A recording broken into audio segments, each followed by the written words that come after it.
Guys, welcome back. We are here, the Brotherhood Buffs. We are back with another episode of TED and Tactics inside our podcast feed. If you're watching this online, you're giving it a listen on Spotify, Apple Podcasts, or anywhere you get your podcasts. We don't care about the likes and subscribes, but what we do care about is the shares. So if you guys get any value out of this show, please share it with your friends, listen to it with your shift. Send it to your volunteer buddies. Play it at your next meeting for Politics Night, whatever it is. Go out and share that show. TED and Tactics. Here we are. I got myself. I got my man Spray 9 down bottom. 1 second here. I got to get all the guest information up here. Once I figure that out, I will get all of our names up there. I got my man Bob, the energy dude, to the left of me. Or right of me. He will be our little producer for the show. So with that being said, Tim and I, Spray 9 and I, just got back from a Midwest trip. I landed in some snow here, but we had a pretty badass trip with the energy drink, guys. We went out there. We are launching with Hy-Vee grocery stores in the Midwest, so make sure you check it out. Everyone's drinking mango. Oh, yeah, that's fucking mango? wild. No, let's go. For three. We're in 3 different locations. None of us knew. But, guys, if you want to try out the energy drink, the number one energy drink on the market, it's the most functional beverage you will find in the energy drink space. It's literally like drinking a multivitamin. Plus, you're going to get your energy.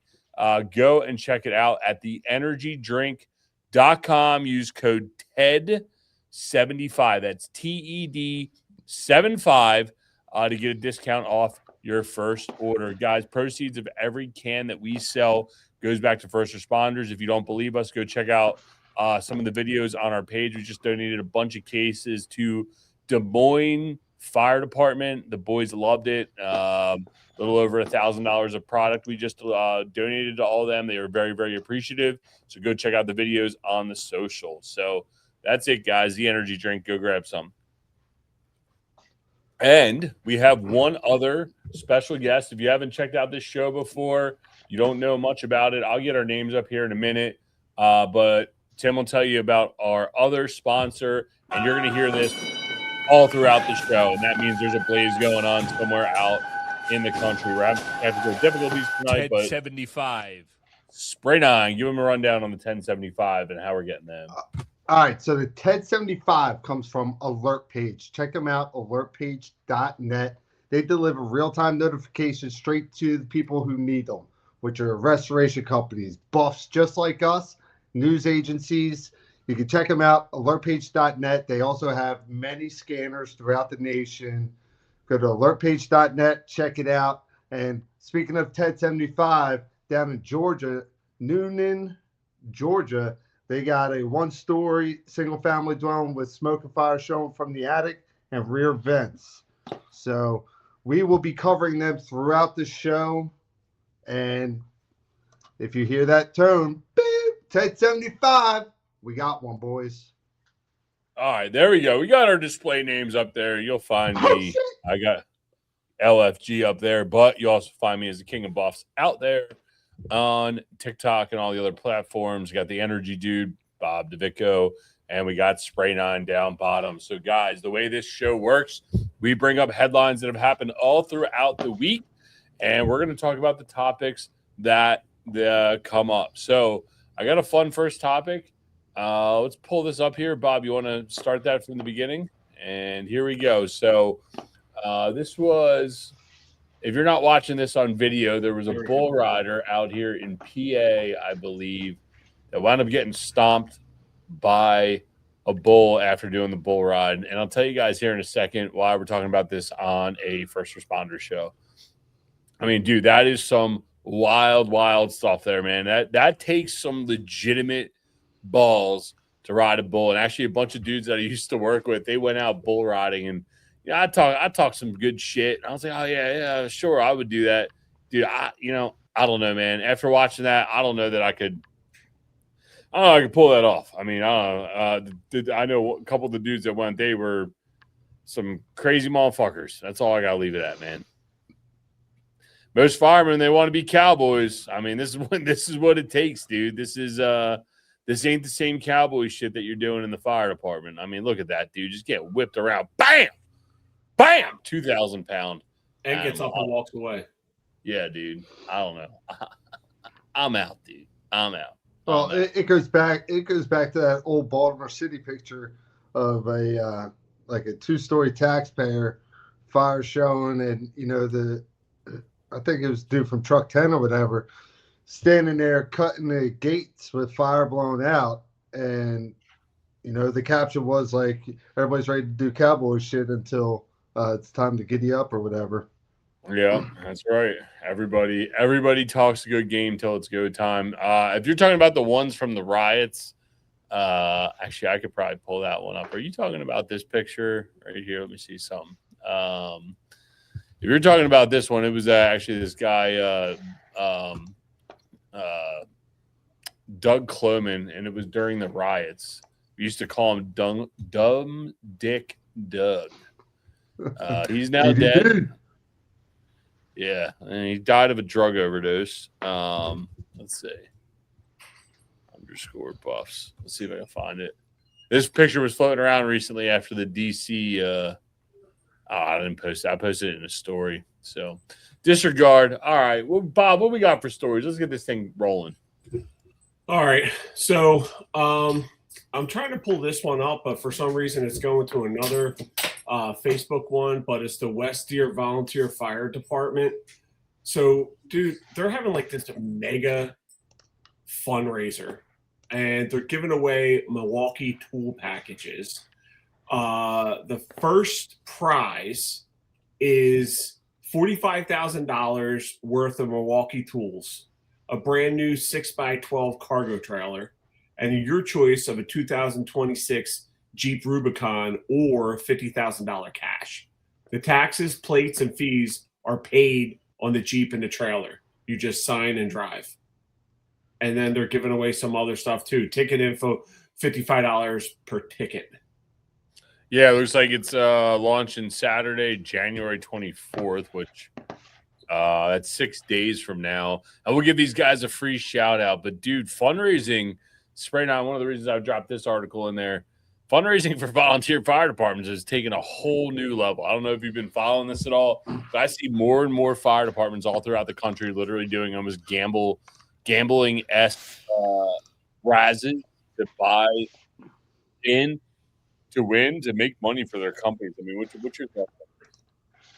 Dude, I've seen this Milwaukee type stuff many times, especially coming out of Pennsylvania, many departments doing it.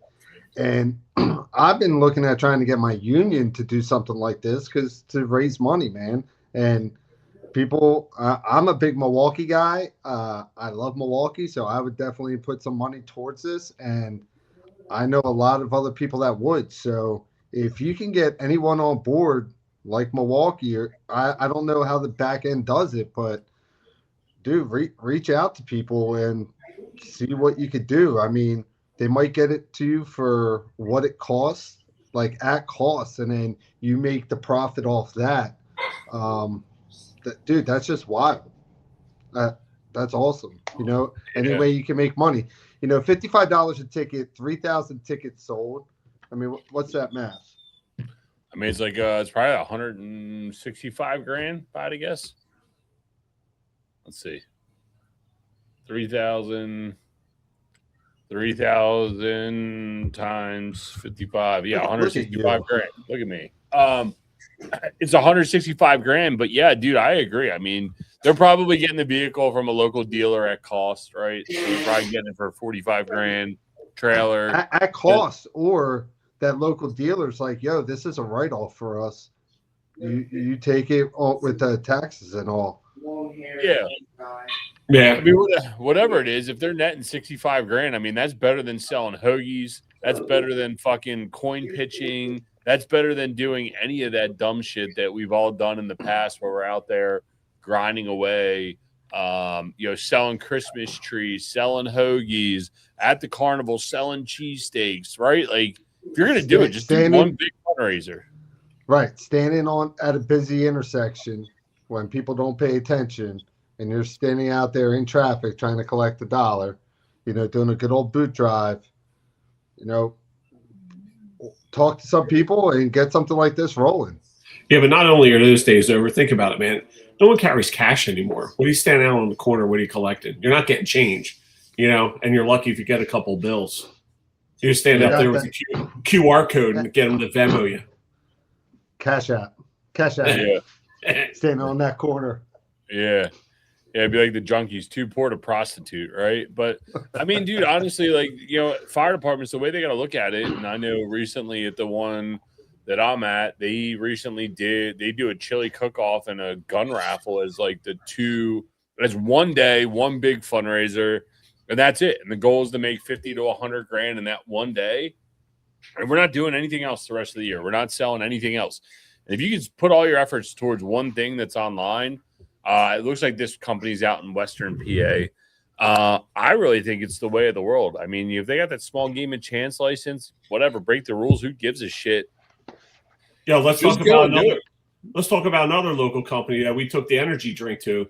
They had that, like, what was it, the wine on the hill or whatever? I mean, I can't even imagine what they brought into that thing. The amount of vendors are there all day long. It was just constant movement of people and money to everyone. It was just unreal.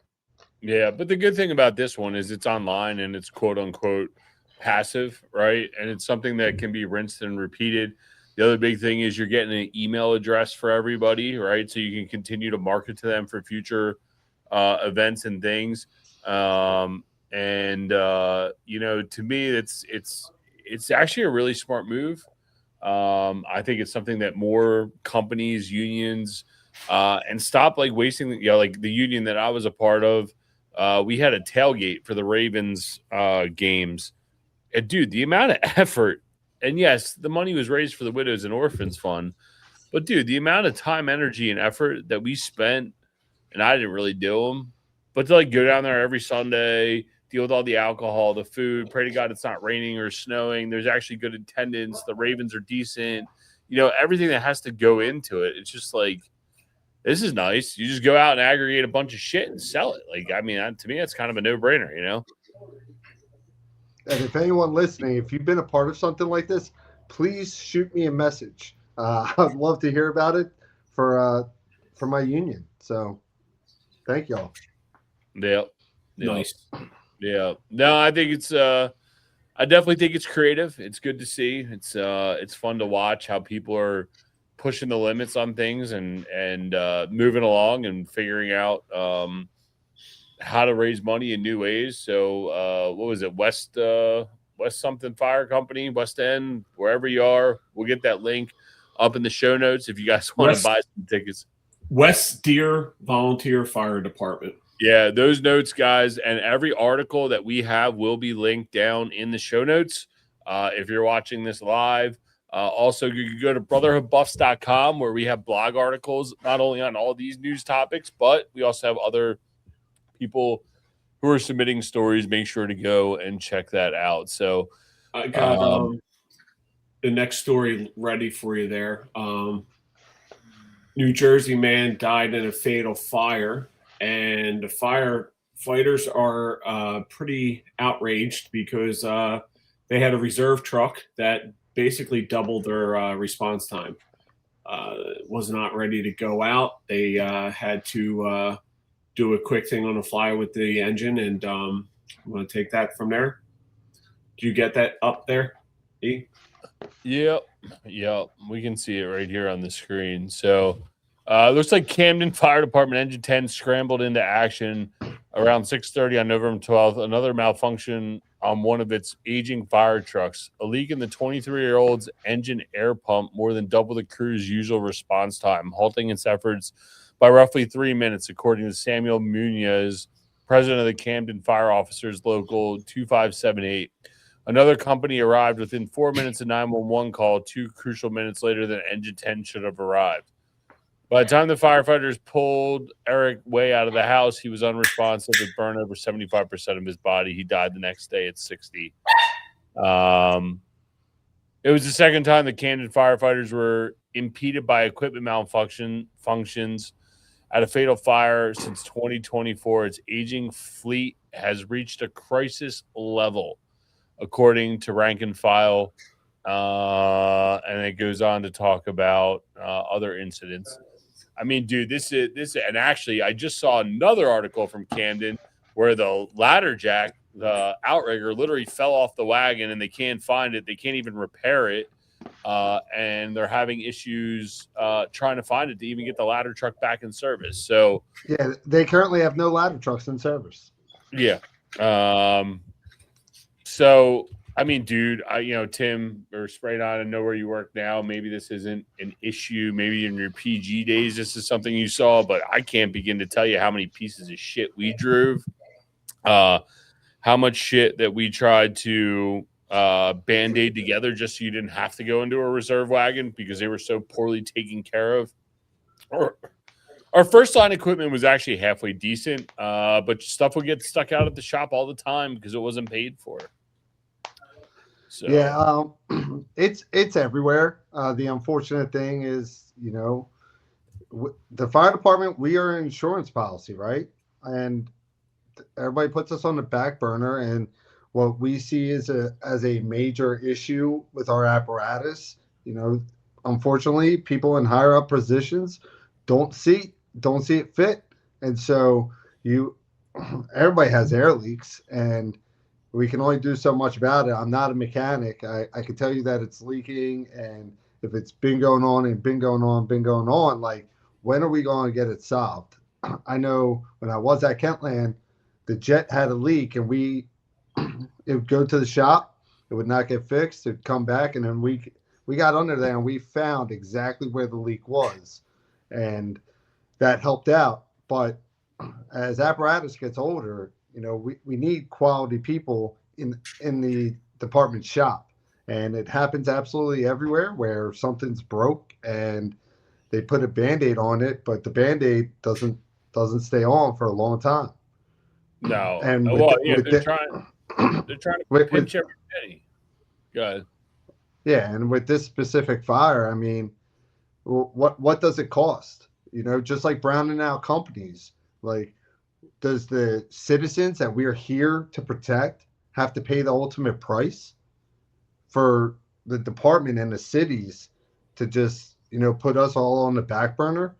And then when a fire comes out, like, oh, well, they should have known about this. Well, we did, and we wrote it up multiple times. Right. And if you read through the article, it will talk about how the one dude woke up and heard like the smoke alarms going off, checked downstairs, was coming back upstairs, saw soot around the door frame, opened the one bedroom door, and like smoke started coming out. And so if the firehouse is just a minute or 2 minutes down the road, yes, it could still be the guy could be in that physical bedroom, but a grab could still be made and not 75% of his body burned up so that he could live longer than a damn day. That's negligent on the city itself. And whether it's Camden, because that's the article that we have right now, or anywhere else where everyone's dealing with this shit, like, who's going to answer that? Because at the end of the day, it's us firemen out in the road, and then when we perform or not perform, we're the ones that are getting yelled at, and because the citizens are all standing out there and they're cussing us or they're cheering us on. But either way, we are the ones right there when the shit's happening. Yeah, that's one thing that they always forget. I mean, I remember, I know Dan's firehouse, their truck would break down all the time. They would just go across the street and try to get what they needed for radiator hoses. One time we had an issue with a blown hose going to the turbo, walk down the street to go get duct tape, just try to tape it up so we didn't have to go into a reserve. I mean, and this happens nationwide. At one point, we had front tires falling off the wagons, recall issues missing, wagons just jumping out of gear. I mean, dude, here you go. Here goes another one from Camden, and this was just this is today. Camden City Fire Department is asking for your help in locating an important piece of their ladder truck. A metal outrigger component fell off one of their area ladder fire trucks. Without that piece, the truck cannot be used. This further creates problems for the department as they were already operating with a reduced number of fire trucks. If you've seen something that you might think be linked to the part in Camden, you're urged to give the fire department a call. Dude, you already know that junkie's taking it to the scrap metal yard. You get $5, dude. But the fact that they got to go to the news and even put that out there because they're in such shambles is ridiculous. And you are right. We are the town's insurance policy, and no cost should be shorted for that. But the problem is the money comes in, gets diverted elsewhere, and we get forgotten about all the fucking time. And that's just it's how it is. And I think when people come from the volunteer world where, you know, sometimes there's unlimited budgets and shit just gets fixed, and then they get to a career department, they're like, what do you mean we can't get tires? What do you mean we can't do this? Like, why can't we use that one cross lay? Well, because the valve doesn't work, and it's never going to work, and it's never going to get fixed, right? You know, I remember one time we were taking a box in a reserve wagon. I was driving. We were going down MLK. I was banging a left somewhere, and all I remember is the officer. He's going, dude, fucking stop. I'm like, what are you talking about, dude? We're going to be first in. He's literally hanging out the door. And I was like, Murph, where are you going, dude? And we literally had to pull over and stop so he could shut the door, dude, because the reserve wagon was such a piece of shit. You know, using oxygen tubing to keep doors shut. Like, this is all legit shit that happens. I watched a dude fall out of the wagon. It happens more places than ever. Oh, everywhere. It happens everywhere, man. And the best part is, like, once you get into a conversation with someone from whatever department, they probably have a little bit of money, and they start talking about, you know, what type of gear do you want?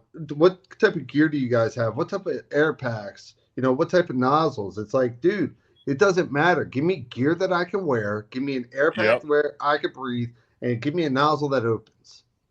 Because when you've been a part of places that don't have the money, and you got to make it all work, dude.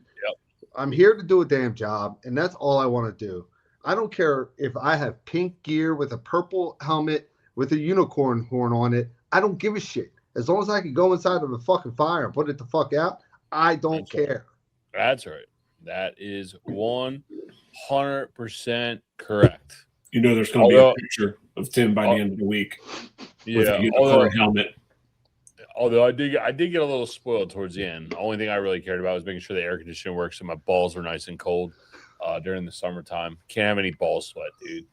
But I agree. You know, I watched the local volunteer firehouse. They're worried about what gear, what helmet, what gloves. It's like, I don't know. This is the shit that they fucking gave me. This is what I'm gonna wear, you know. So it's interesting. But yeah, I don't know. We'll see. But hey, if you guys do have the money in your department and you can buy whatever, dude, have at it. Well, I'm not talking bad on that, but just understand that there are people. Not everyone has it. Yeah, especially if they come from a city department where the cities are all trying to take everything from them. Like, hey, they are grateful to have the paycheck hit every 2 weeks. Amen. Amen, dude. So, guys, I'm gonna try a little switch up here.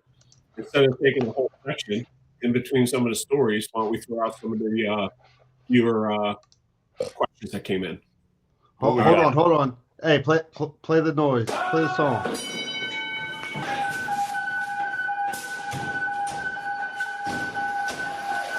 Ted 75. All right, in Muncie, Illinois, they got a single-story wood frame with heavy fire shown, multiple exposures, garage on fire with large frames, and reported entrapment, fully involved. And you know what? The last time we were on, it was Indianapolis. They rescued a 2-year-old last time we were live. And with Alert Page, you get the alerts right away once it's confirmed. So, and Arlington, Texas, they got a second alarm for an apartment building with heavy fire shown from the roof. Shit. Yo, by the way, did you see? I meant to ask you. I think when I was flying home, I wonder if we saw the remnants, at least for me, going from Charlotte back to Philly. There was a bunch of wildfires. Did you see that abandoned plant that was on fire in Virginia? I saw stuff about that. Yes, dude, that was effing insane. Like that was Emporia. It was Emporia, Virginia. which is Emporia. Yeah, so it's the southern end of Virginia. It's one of the exits along 95. Here you go, dude. Look at this. Look at this. Hold on a second. Let me just pull this up here. This was fucking impressive, dude. I was thoroughly impressed by the size of this fire, dude. Look at this thing. Does this do it justice? Yeah, here you go. Look at that Dude, bad boy. That's where I'm calling for airdrops. I'm calling for a helicopter, an airplane to scoop some water and drop that damn thing. Yeah, dude. I'm put one up. Actually, that reminds me. Did you see the? I'm not trying to talk shit here, but to your point, did you see that Buffalo fire recently? The one we were in. This one here. Did you see this one? I saw a few pictures, and I know it went to multiple alarms. Yeah, and it was like off asshole to end, and I think they only had one ladder. And it's not fair because it was a snapshot of a moment in time, but there was only like one ladder pipe in service, and I was like, "What is going on here?" But dude, it's fucking. Hey, that's better than the city of Camden right now, since they don't have any ladder trucks until mutual aid gets there. Yeah, I think I was looking at this one where it's just like, fuck it, too cold. Let's just put one master stream in service. But I don't know, dude. And then I didn't realize they have like a gigantic hose tower that they actually hang stuff to thaw out. But dude, this fire was impressive. It was off asshole to end, dude. It was. Here's a good one from X. This was a good picture of what was going on there. Damn it. That was impressive, dude. So, but anyway, all right, enough of that. What we got, Bob? What we got next? Right. Sorry, we went off on a tangent. That's okay. Hey, this is cool. So, Tim, I'm going first with you. All right. This comes from Fire Medic on the Run 901, because I think you're dealing with a little bit of this, or you were recently. Fire Medic on the Run wants us to discuss the importance of kitchen table or back of the bay conversations with the rookies. It's always important. Your tabletop conversations cover everything from, and one of the things is, especially from a supervisor or senior man perspective, you got to get to know your newer people, right? You got to understand their background, and if they're not new and they're newer to the company, you still got to understand who they are, because from day to day, we have to be able to read our people and understand where they're coming from. But tabletop conversations can have one simple conversation can have an outlasting,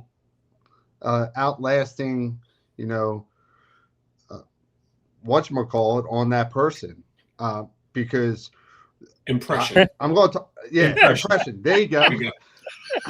So, but I'm talking about, because from Kentland, Mick McKenzie made this outlandish, like absolutely awesome rescue back in the early 2000s, where it's the rear of an apartment building. It's 4 stories tall. He throws a 24-foot ladder to the 3rd floor balcony, takes a roof ladder, hooks it onto the 4th floor, and makes it grab, right? And he assists the woman or whoever down the ladder, the roof ladder, onto the extension ladder, and then all the way down. And this is something that you can't really always go out and train on, but it's always been something that we talked about at the firehouse. We always talk about mixed rescue. So in 2016, I believe it was, the engine company was third due engine. They report to the rear of the apartments. People were trapped on a 4th floor balcony with fire in that apartment. They throw the 24 off the wagon up. They take the roof ladder up with them. They hook it on, and they get the people off the balcony. And it's because of the conversations that we had at the back of the firehouse, or around the cigar lounge and around the kitchen table, that this was a seed planted in their head. And because we talk about it, they were able to successfully make those grabs off those balconies because of something that occurred long before we were there. and we just always talked about it.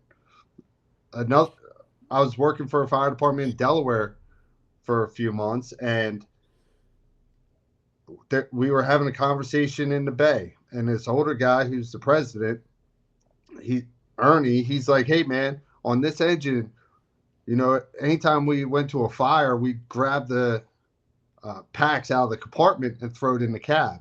So they had 2 jump seats and 2 pack seats, right, with a doghouse. So no shit, that night we get hit out for a first due fire. I'm riding on one of the flip down seats. So right before we pull out, I grab it out of the compartment. I throw it onto the guy sitting in the pack seat. And I'm like, yo, hold this for a quick second. I get in, and then I get dressed right there in the cab.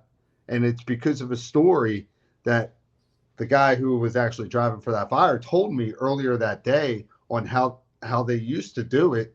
But then the younger guys never heard those stories or anything. But you want to talk about how a fire department used to work or operate, or how you guys did it back in the day? I'm all ears. I got big ones anyway. Plus I got 4 eyes. So I like to pay attention to shit like that. But I took that information and then I was able to apply it maybe 12 hours later. And it's because we had these conversations in the bay or in the cigar lounge around the kitchen table. There's so much information that gets passed across. Put the fucking phone down and just pay attention, shoot the shit, because we could be shooting the shit talking about absolutely nothing, and then some knowledge can get dropped in a matter of 3.5 seconds. Yeah, you got 2 eyes, 2 ears, 1 mouth for a reason. Just I use my mouth a lot more than the other appendages. But anyway, with that being said, it's not just about tactics. It's the company history. I think you were kind of talking about that, right? Like you hear the war stories of the guys and the shifts before you and the fires they've been to. You start picking up running routes. You start picking up tactics. You start picking up a little, oh, you know what? I never really thought about how to do it that way. The other thing is we used to always say, you solve the world's problems out on the floor, dude. Like that is like we're all over the kitchen table. It was out on the apparatus floor. Everybody got their coffee. They went out and hung out on the floor. If you wanted to have a serious conversation, you went into the kitchen table to go and talk and have a serious conversation. You want to talk shit, all bets are off. There is no rank. There is no sex. There is no politics. There is nothing. It is all out war. And that's where you build the camaraderie. That's where you build the trust with your guys to be able to go in and fight the fires, right? That's where you start to learn everyone's isms and what makes people tick. And I honestly think that's the best place in the firehouse to learn anything. We used to keep a can for street on the table. Someone's talking shit. They go, yeah, well, where's this street? You can hear the computers go off. You get out the door faster. You can hear that little click in the ceiling. Get out the door faster, right? Like rather than sitting there watching TV all day, hang out with the boys. And, shift change is really what made the firehouse, that first coffee in the morning and the second coffee in the afternoon, replaced by the energy drink for your one in the afternoon. And that's where it went down. That's where you learn what makes people go. I don't know. And the biggest thing, there's no rank at the kitchen table. That's right. There's no rank in the cigar lounge. Yeah, and you can't use it against someone later when you are fucking, you're talking shit, so go do this. No, dude. We're all out there talking shit, so. Well, you know what? Here we go. So we're going to keep this flowing because there's another similar question. I was going to kind of break it up, but we also got some internet stuff that we're going to handle later. So we got more fun stuff to talk about. So RM Smith 91, our boy Randy in Philly, simply puts firehouse traditions. So I think this can kind of roll right into what we've been talking about. And I'm going to say and let you guys go, but the one thing I would say in general, firehouse, wherever we are, right? I think like traditions are kind of falling off in a bit, right? I think the firehouse is one place where they are staying true. But I mean, you said it yourself, Tim, right? Like the younger guys that come in, they're always on their phone. They're just buried in it. They don't want to, they think they know it all, right?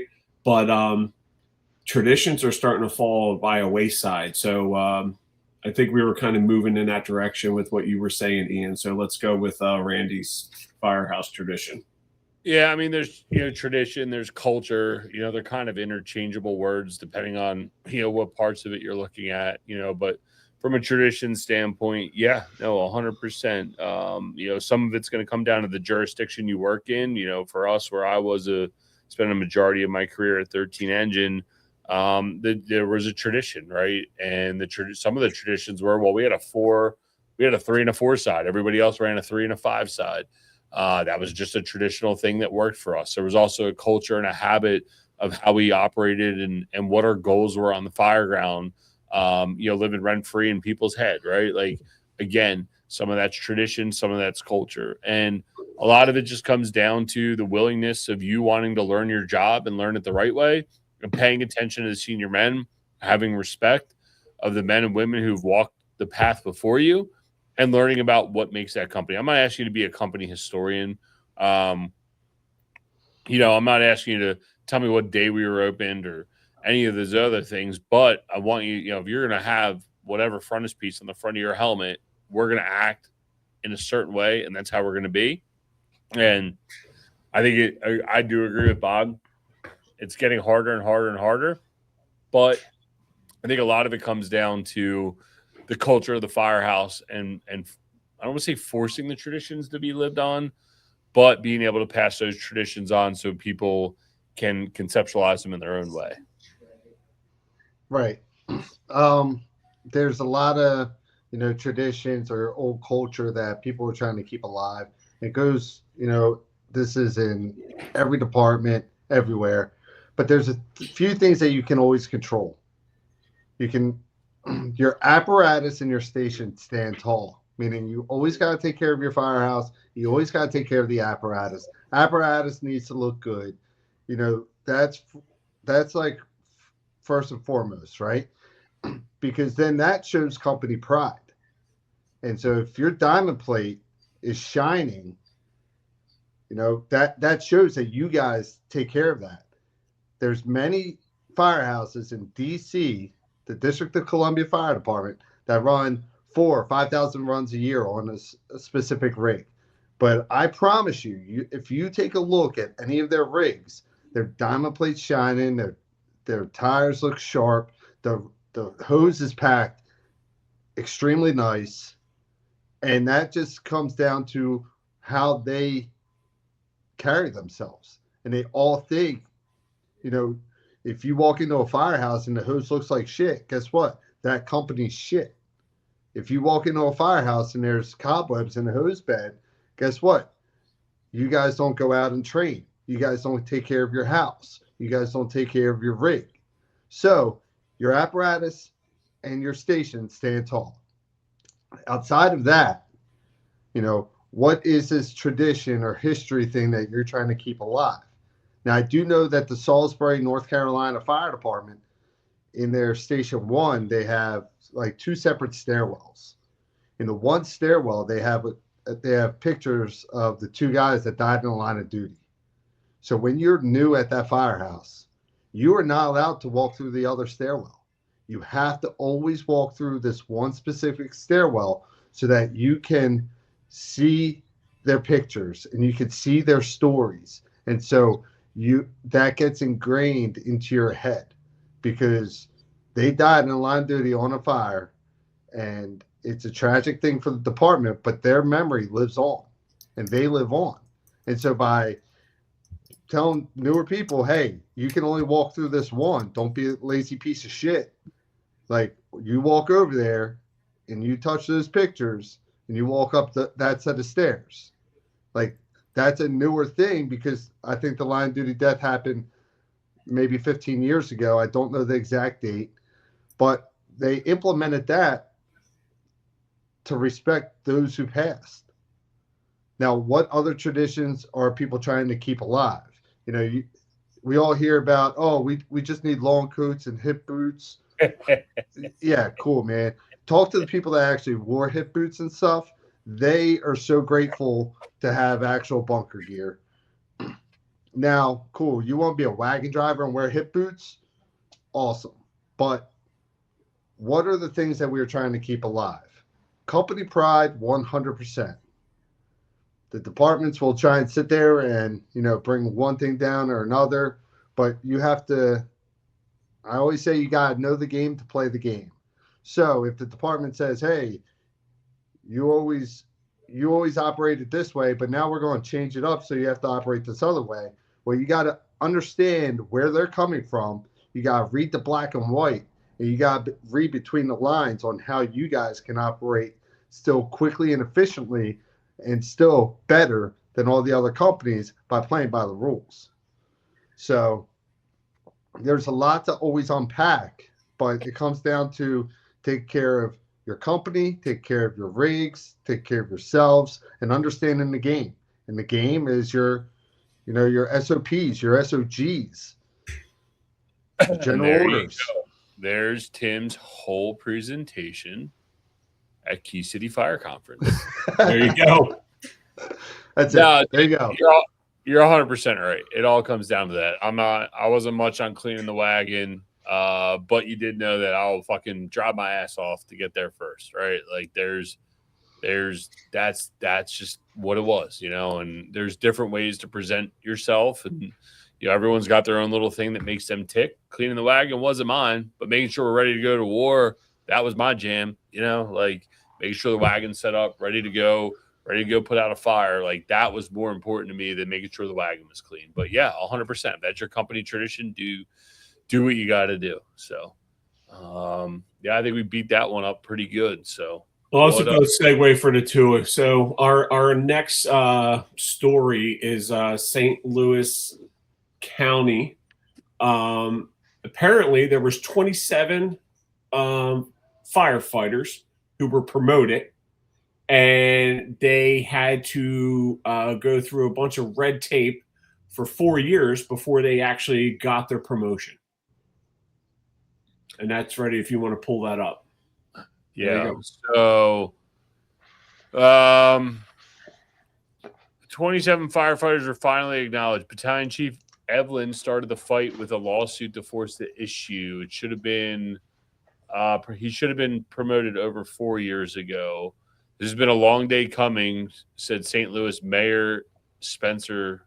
The holdup began during a previous mayoral administration. It was only pushed through now because the judge ruled he'd found evidence that the city was reckless and lawless in the promotion delays. The city never stopped serving and protecting people of the city in that matter, St. Louis Fire Chief Dennis Jenkerson said. These members could have taken a step back. They could have disengaged. They could have allowed frustration and disappointment to shape their actions. They did not. Hold on one second. There was one other section. The promoted firefighters will get back pay. And it goes on to say a few other things. I just think this is my favorite one. Where is it? This day has been a long time coming, says St. Louis Mayor Kara Spencer. Like, I'd be interested to find out, like, when she got in, assuming it's a female, when she got in, and like, why did it take so long to do this? And I know they said it was a previous administration, but like, if you're the mayor, you should be able to authorize this. I'd be interested to why they held these up, because it looked like it was male, female. Race didn't seem to matter in this one. I know there's been stuff in the past where it's been race-based or sex-based. This one just seems like just a complete mess. So it's good to see that everybody got promoted, but I'd be interested to hear St. Louis, why they were so messed up for such a long period of time. It does suck for the people that do put in the effort to study and just get fucked. Like it's, the big difference between the volunteer and the career world is what, when you go to get promoted, you're not just because your friends voted you as lieutenant. You've decided to take the time, energy, and effort to go and study and promote. And your livelihood relies on this. And I think a lot of people maybe misunderstand that, and you're fucking with people's pay. That's like the one thing you don't do. Don't fuck with people's pay, right? So, I'm glad to see that they finally got this resolved, but it sucks that there was such a holdup for a period of time. I wish there was a little more context to this story from Fox 2 News. But yeah, that sucks. And as we've been talking about, we are in the fire service, the insurance policy for any any local area, and they want to play games with people's money and promotions. I mean, fortunately, they got the back pay, so that's a nice check for many of them. But still, like, why does it even come to that? Why are you messing with that? I know the DC Fire Department went through something like a big back pay thing many years ago, and the union had to fight for it. But like, why? Why the hell are city leaders doing that?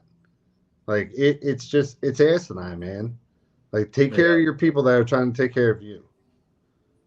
As a problem when they separate you and they segregate you into multiple different classes of people, right? Like, you got the guys that came in under this hiring practice, you got the person that has this credential and they get paid this scale, and so on and so forth. When they start bifurcating down the gen pop and everybody's fighting for their, again, the big difference between this and the volunteers is you're messing with people's pay.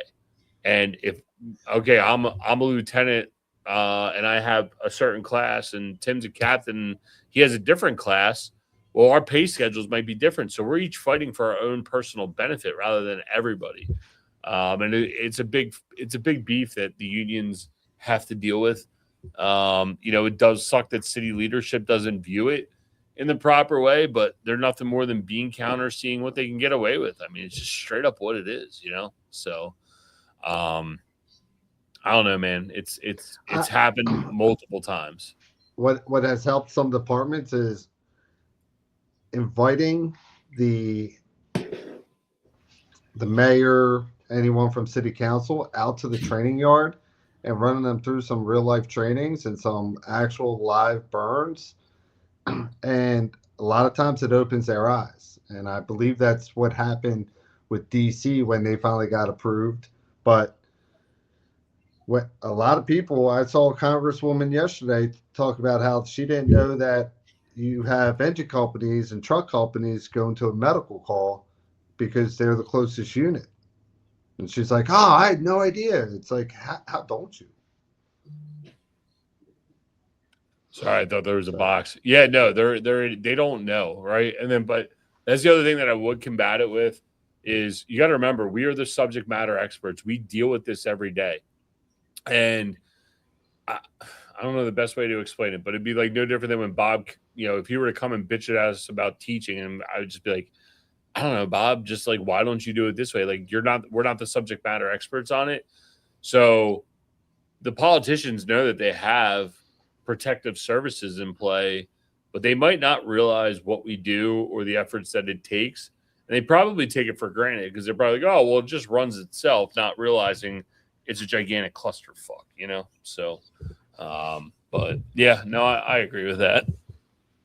We got any blazes? Let's see.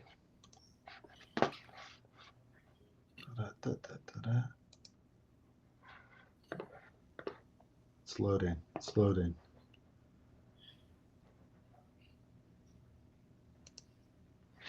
No, not really.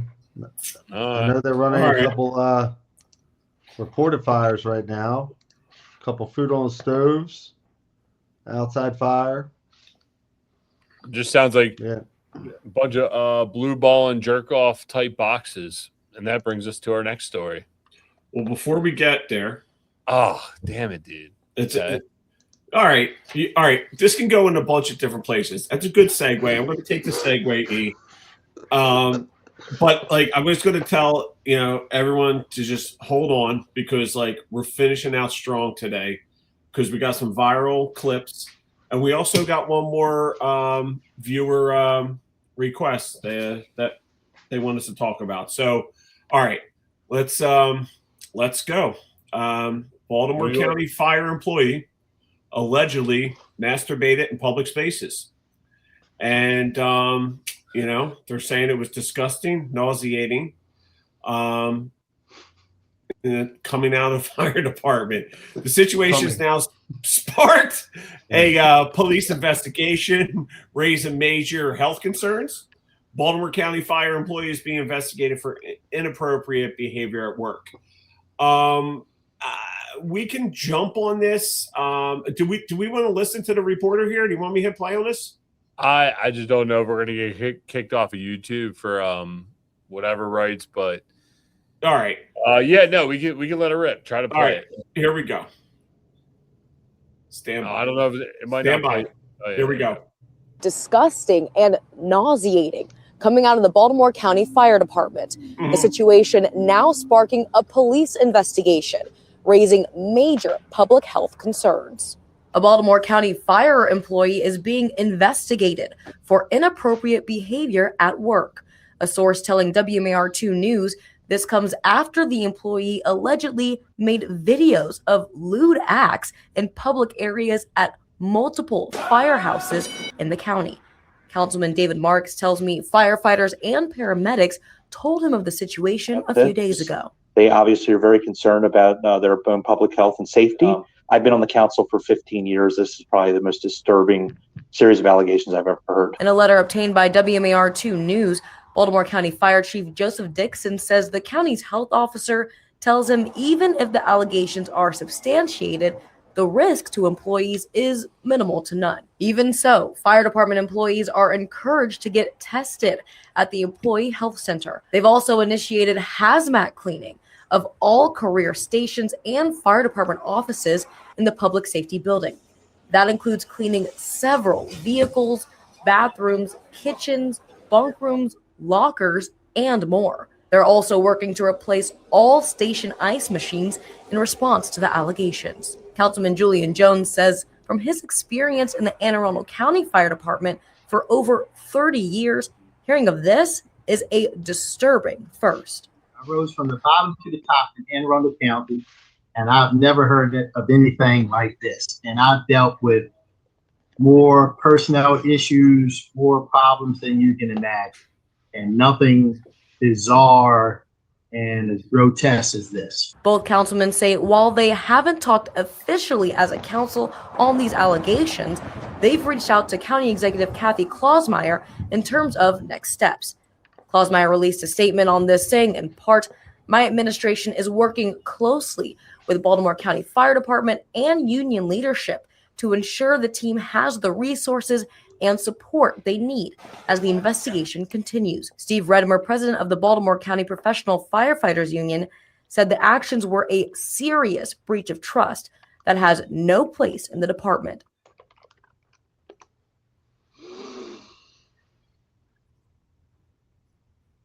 All right. Before we go any further, I'm jerking off. Sorry, God damn it. Sorry, I was fucking.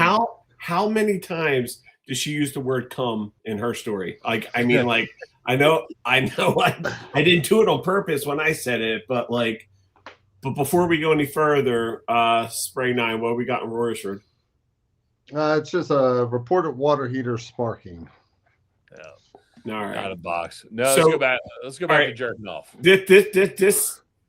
I'm just gonna say the one thing, like, you saw some of the video, Ian, as did I. Not by choice. Not by choice. It's embedded. I can't get it out. Like, this guy was all over the place. But like, my first question that I just keep repeating: why the ice machine? Why? Yeah. Why? For those that don't know, he was jerking off in the ice machines, water coolers, basically everywhere. Anywhere. He was posting it to Twitter, OnlyFans, Reddit feeds, whatever. Like, it was a completely demented kink. And I can't resonate with it. You know, I mean, if the wind blows the right way right now, like, yeah, I can get chubbed up and fucking let's go. But like, I don't know, dude, that's fucking. Yeah. I mean, dude, you would hear stories of guys at work that would like jerk off and shit. I'm just like, what are you doing, man? Like, nothing about that.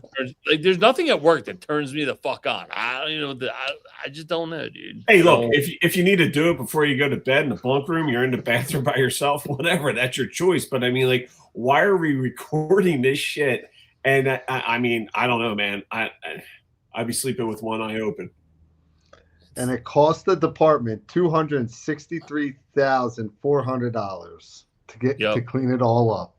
Yeah, here's the article from Fox 45. A Baltimore County paramedic was accused of masturbating and urinating on his colleagues' property and food. Cleaning service and new equipment could cost the taxpayers upward of $260,000. Accusations that paramedic Christopher Carroll, 36, filmed pornography at county fire stations has spurred a criminal investigation against him and protective orders with his family. I mean, dude, I know we recruit from all walks of lives, but like, again, I have so many questions. Well, it's also the society we live in, dude. Like, we live in a very much like put it on the internet society. Like, how many times like you see an attractive female and you're like, OnlyFans, where is it? And you go and like look, right? Like, especially like when you're stalking Instagram, like it's just the way of the world we live in. And I guess we only think of it from a male perspective, but I guess there's dudes out there that have OnlyFans. They have these kinks that they got to put themselves out there for whatever reason. I don't know, dude. I want to know how much money he made. I mean, somebody was probably paying you more, for some more or less than what it cost the department to clean it up. I mean, you'd probably be surprised. Dude, we used to know this guy at the gym that we would work out at. I mean, this dude was probably 6'4". Guy was fucking cut. He was always trying to chase down the hottest chicks. They're like, all right, maybe the guy's gay, maybe not, but like he was definitely straight. So one day he begins to tell us how he had a tranny dude, a natural dude, trans as a woman, was paying him to buy his dirty underwear, and he was selling his dirty workout underwear. And I said, dude, how do you even get into that? He's like, dude, I just needed money, and I started doing it. I met up with the guy one time, and he's like, it was just really weird. I'm like, yeah, dude, like selling your fucking underwear is just weird. Like, How much? go to the post office and be like, yo, I got to ship this fucking sweaty ball sweat fucking nutsack fucking underwear. Like, I don't know, dude. Hey, Dude, $100 is $100. I don't know, dude. I don't know. You gotta be one horny son of a bitch, dude. Like, god damn. No, I used to be one horny son of a bitch. I can say that. I had a sign on the door when I lived at the firehouse that said I would always leave my door open, but there was a sign that said like, if my door's closed, I'm jerking off. And yeah, it used to be, man, 3 times a day at least I'd have to, but that's in the past. Hey, if you come 21 times in a month, you're supposed to not get prostate cancer. Dude, I've been trying to tell my wife that. Cool. She don't fucking listen. Hey, but here's the thing. Spray nine. It was still private. You warned people. You had a sign, right? It was private. This guy's putting it all over the internet. And then, like, his bunkies didn't know any of this shit was going on. Yeah, and it goes back to, around the firehouse, especially with younger people and social media. It's like, yo, if you guys are doing fucked up shit, like, don't take videos or pictures. Have the fun, have the stories, but don't shoot flares into a field, set it on fire, and then start like videotape it or anything like that, and then sending it out to people. Don't do that. Right. Go put the fire out. Go put the fire out. Laugh about it, and don't set the field on fire again. Right. There's a paid department back in the day in our area. They had a stripper come in, and pictures got out, and a lot of people were in trouble. Exactly. It like, happens. All right. So if you're in a firehouse, have fun. Just don't take pictures of video. So yeah, you know what? It should be like, the classrooms today, right? They should have like, you walk in, you get your shit ready on the rig, and then you hang up your phone and just keep it out in a private room. But yeah. So we're going to go to a question by Dom Jack, and this is one of those nights. Simply, Dom says dildo gate. Yeah, well, I made a post about this. I got to find out if I can get this declassified by by the personnel that were involved. You know, it's still a very sensitive subject. For those who don't know, there was a video floating around a few years ago with a fire truck with a dildo on it. There's a whole story to it. I think if you go back in the podcast feed, probably one of our last episodes, it was discussed. However, until we can get the proper personnel on here to fully discuss what happened that day, because I was not present or involved, until then, it will have to remain silent. You need to go back. Everything's on the internet. It lives forever. Go digging, see if you guys can find it. Send us the info, and if you guys can figure it out, we'll post it. We'll leave it at that. So I shared the screen here, E. And I'm kind of speechless on this, and you know that does not happen with me a lot. So I'm just going to hit play, and whoever wants to go first on this, just, I don't know. It's that Eastside Johnny Big Redemption light. Know what I'm talking about? Hold up. Whoa, whoa, whoa, whoa.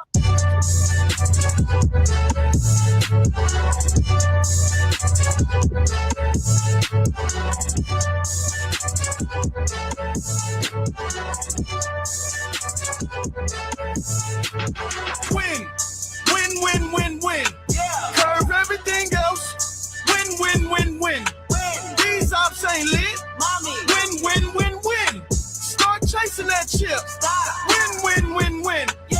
Big J Rocco on 10, 10, 10, 10. Exit at 4.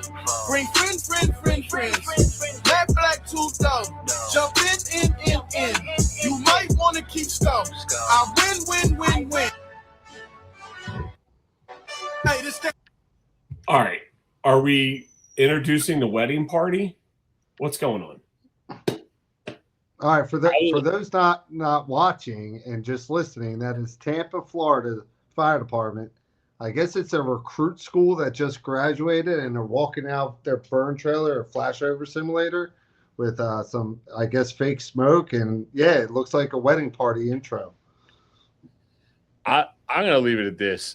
You know, I understand PIOs are trying to be like relevant, and they're trying to recruit, but like it's like this is not the platform to do it, right? Like, when you're in the fire academy, you're going to do whatever your senior officer says, right? That's how you end up jerking off in the fucking ice machine. You know, like, I guess that's how all that whole thing happens. But in the end, like, you're not going to do anything to risk your job. So they tell you to do this, you're going to go do it. I can't imagine anyone in that video was like, this is fucking great. Like, let's go do this. Like, I don't know why, who, what would authorize to do this. It just seems like yeah, it disenfranchises, like it devalues your personnel almost, so like in your credibility. Like if I'm following Tampa Fire Department, like I know we're firemen, but like even as a citizen, I want to know that I'm safe. Like that video doesn't make me feel safe.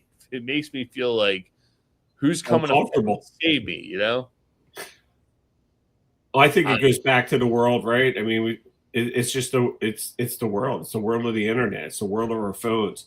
Everyone wants to one up the TikTok, the last TikTok. Let's keep it going. You know what I mean? But I mean, does every entity need to jump on the bandwagon? I just don't think that. I don't know. I don't think governmental agencies should be jumping on the bandwagon. Like there's a ton of videos out there, EMS videos, fire department videos of them doing the most trendy TikTok fucking dance. And it doesn't make any sense, right?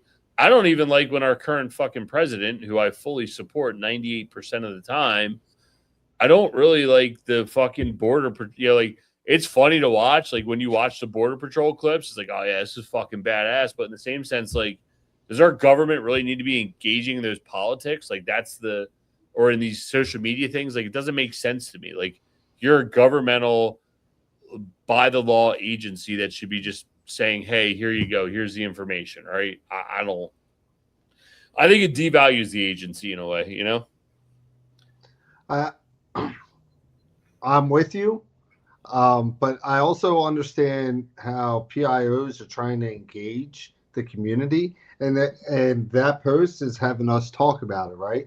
And so what it will do is it will drive other people to look at the overall profile and see what else is going on, whether they like it or not. They're going to dig into that social media platform and see what else they have going on. So I think that video is dumb, 100%. But is it engaging people to look further into that department and then potentially recruit people?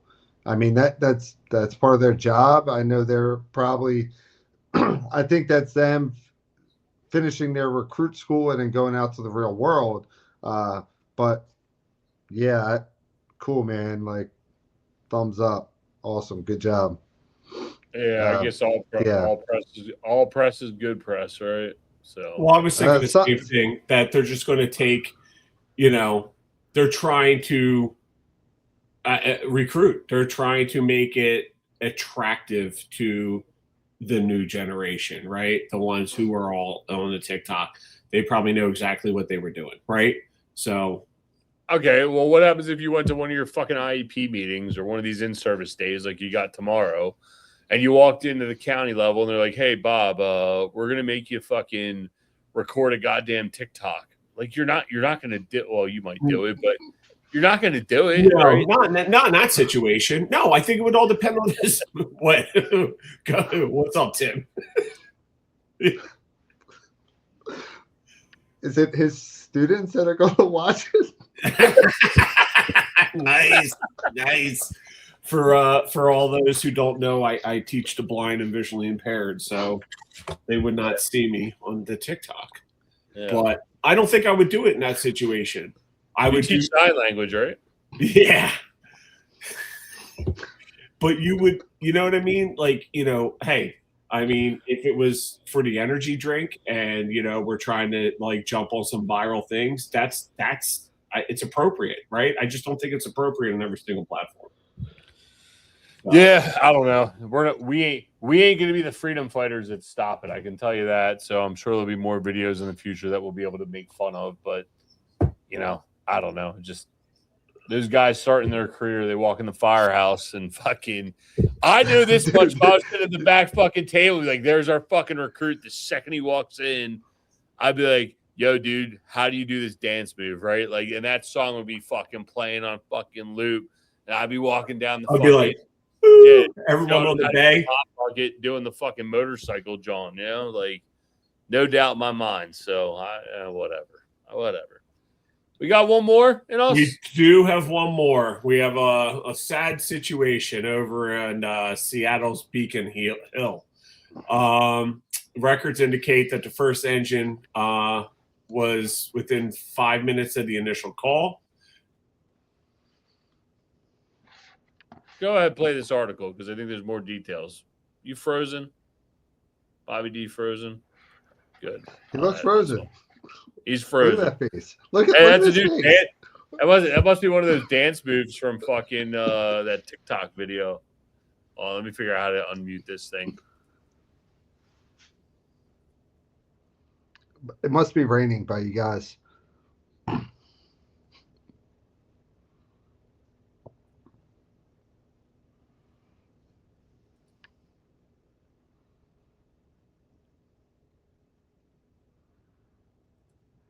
All right, so there was a sad situation in Beacon. What's that? No, go ahead. Sad situation in Beacon Hill. Records do indicate the first engine were there within 5 minutes of the initial call. A 2-alarm fire in the Seattle Beacons Hill neighborhood killed 2 cats and injured 2 people early on Sunday. The fire was reported just before noon. Some residents raised concerns about response time, but Seattle Fire Department said the delay was due to incorrect information provided in the initial 911 calls.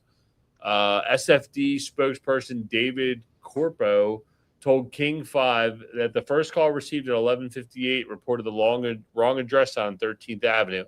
Additional calls came in 5 minutes later with the correct location at 13th Avenue South, allowing the crews to be redirected. The first engine arrived at 12:08. The fire department upgraded to a 2-alarm response by 12:10, bringing about 75 firefighters. One woman was rescued, transported to the hospital with minor injury. A firefighter was also treated for minor injuries. And look, I know that girl, if you didn't see the beginning of that video, that She was crying, complaining that her cat died. Now, I understand that you're in like the worst moment of your life. You have to get out of your fucking mouth, this is where I'm at. Or, yo, I don't know where I'm at. Pinpoint my fucking cell phone. And I know we're probably only talking to first responders, and probably something you should tell people on fucking Fire Prevention Week. This happens all too often. And I will give you my rebut because you don't have a choice and we're on a podcast and you're listening to me. But if there was nothing, if there was nothing on the other end of 13th Avenue North, I'm guessing is what the other side of this would have been, I'd probably be headed towards 13th Avenue South going, okay, well, maybe it's a false call. I'm probably headed towards the other way. That used to happen at work all the time. You know, it'd be whatever West Lombard and it wound up being at East Lombard or whatever North Street, and it was in the South Street. And if you were close enough in that delta, you could divert and go check it out. So, but yeah, dude, people, this happens a lot, probably more than people recognize. What you got, Sprayna? This happens a lot in our nation's capital. Statter 911, Dave Statter covers this all the time to the point where like OUC, which is the Office of United Communications, like will not talk to Statter at all. And the thing about DC that many people don't know is that DC is broken up into 4 quadrants. And so you have Northeast, Southeast, Northwest, Southwest. And you have First Avenue, Second Avenue, and it goes into all the quadrants, right? There's many streets in all the quadrants. And many times people get dispatched to the wrong quadrant. And Statter reported in December that in 2025, 32 times the DC Fire Department was dispatched to a bad address. Like 32 times. It's like 3 times a month, just about, right? And many of those times, the person calling 911 gave the correct address. It was just inputted wrong. And, you know, it does happen more places than you expect. I know somewhere local to me back in about 2014, 2015, there was a fire on Hemingway Street. And the person said the correct city, but it was put in as another city in the county. And so people went to that address in the other city. Hey, nothing on fire here. Then they listened back to the audio, dispatched them to the right address, and they arrived at fire showing. So it does happen often, but, you know, like Ian, like you said, if I'm dispatched originally, and I'm looking through the notes as a company officer and I'm listening to the radio traffic, you know, there might be some red flags, especially if you're looking at a cross street that like, hey, this person said this cross street, but the one we're going to is a completely different cross street. It's like, whoa, well, let's see what else is going on. Let's maybe divert, maybe, you know, reading all the correct information in the notes, you know, can help you get to the correct address. Now, in this sense, I don't know, but her cat died, man. Cat died. Shit happens. At least she lived, right? You know, they take 2 seconds to take a deep breath, recognize what you got going on, because in the end, like, you need to be able to get help sent to you. What good is it if they go to the wrong address? And yeah, dude, I totally agree. And just having, you know, situational awareness, not to get tunnel vision. I can tell you a lot of times if we were headed to something north, you know, in one of the areas that we worked, you know, you could go from the 500 block of North whatever street, and you could look down the hill and see the 500 block of whatever South Street on the same block, right? So if you could see down the hill that the columns down there, most likely the companies from the South are going to get you, but you could see it. Or East and West, right? We sat on the East-West, North-South line a lot. So if it was in the first few blocks, you would kind of have a shot at punking people, you know, and beating them in. So I totally agree, you know, especially if you see like you're going to an apartment building in the 13th Avenue and you know this goes back to exactly what we were talking about earlier. If you know for a fact you're going to an apartment building and it's saying apartment 123 and you're going to 13th Avenue North, and you know for a fact because you've studied your first alarm district or your second alarm district, you talk to the guys, they're like, yeah, that ever comes in, you know, to go to the 13th Avenue South, most likely you can go check that address and just start heading the other way because the apartment number comes in. Or hit communication, say, hey, can I get a call back? Because this doesn't make any sense. This is my district, and that's the importance of being locked in and understanding what's going on. So yeah, 100%, man. Definitely knowing your area, and it's not just your immediate area, all that your box alarm area, which is not just your first due, but all the first dues you run on the initial alarm to, you better have a good idea of all of those areas, because that could happen all the time where you hear an address and you're like, there's no apartments on that road, but you've been dispatched to that area or that address multiple times, and you know it's another location. Like, yo, that's that self-awareness. That's understanding your response area. That's understanding, you know, your neighborhood that you respond to. So know your local. That's it. Yep. I totally lost internet. Sorry, guys. I didn't know what happened. I was fucking snowing, so that's what we get. Speaking of snowing, let me see. Do you have that video? Yonkers? I'm gonna close this out since it's snowing here while we're recording this. Give me one second. It's not snowing here. So here we go. You know what? You rubbed it in last week too at the 80 degrees, but Saturday we had such wet snow that was icing over, and I think New York, PA, Jersey, it was pretty insane. And this is a wild buff. I mean, you're buffing a fire truck here, and this is a good way to finish out this episode with the snow. You got the audio? There's a ladder truck responding down the road. Snow-covered road. Yeah. At this point, you know there's no turning back. And they're sliding down. And they're about to hit a car. Oh, shit. Look at that. They squeezed between a fucking telephone pole and a fucking car. That was some skill. Dude, just if you're going to take it out, take it all out. And that's what my mans did. Golly.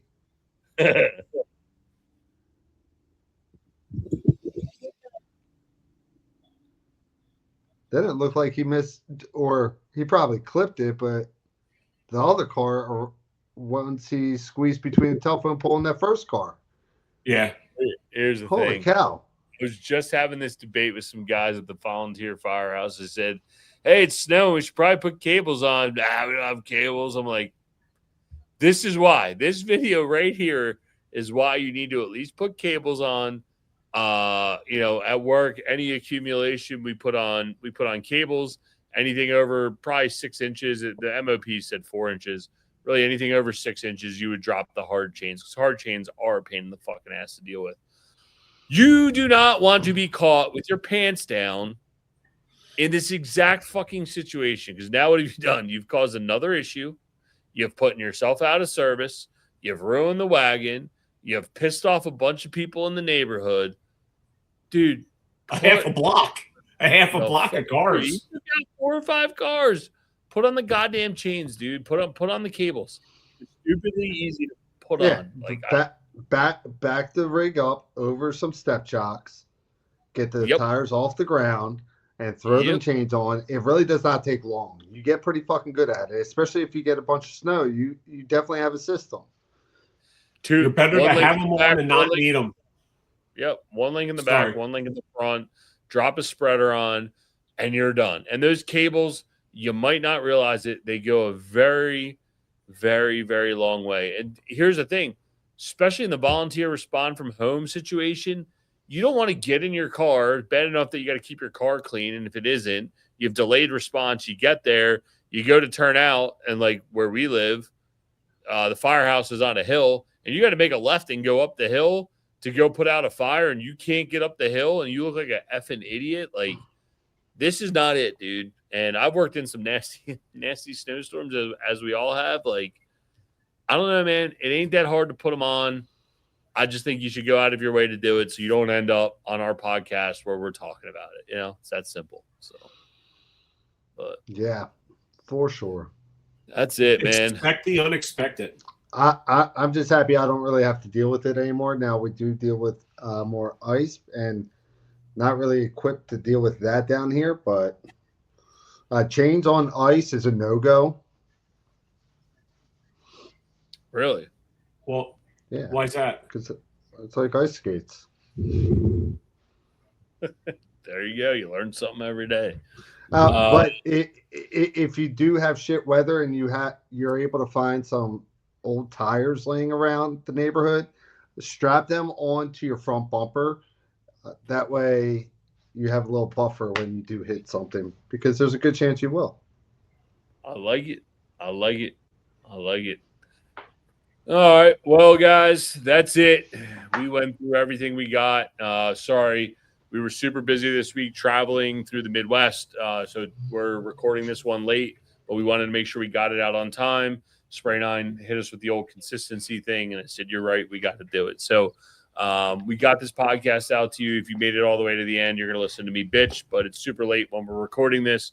Wanted to get this show out to you. Good news is, if you're in the Mid-Atlantic, you're going to see us in a bunch of stores. If you're in the Midwest, you're going to see us in a bunch of stores. The South and the West, we're coming to dominate you next. I finished mine. I got enough energy to produce the rest of this podcast the rest of the night.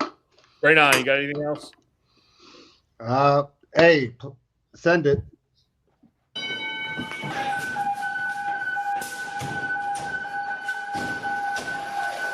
Ted 75. Carlton, Minnesota. They got a working fire on County Highway 61. They got a working fire and they're working in a structure. How about that? Probably cold. It's probably out there. There's probably snow. And Conshohocken had a appliance fire. Who? Conshohocken. Shit, I didn't see that come across the feed. What about you, no. Bob? You got anything else? No, it's a good one. Nice little flow, and I'm still kind of I like the fact that we all pulled out our mango vibe tonight. That is absolutely wild. Now we're gonna have to pay more attention. You know what I mean? Like, we'll see. We did not talk this out. I got to repeat that. This was all on our own will. We all grabbed a can for the show, right? Yep. Well, I guess it's better we all pulled out mango vibe rather than pulling out our cocks and jerking off. So from Baltimore County. So right, I guess we're good. Yeah. So all right, guys. Well, that's it. Make sure you go and check out theenergydrink.com. Use code TED75 for your discount. If you want to hear any more news articles, you want to learn more about anything that we've posted here, they're down in the show notes, and or go check out brotherhoodbuffs.com, where we post all the information, all the articles, all the links. Go and check them out. We've gotten some requests for some OG buff gear. We're working on getting that back out the door, and we will catch you guys next week on the next one. See ya.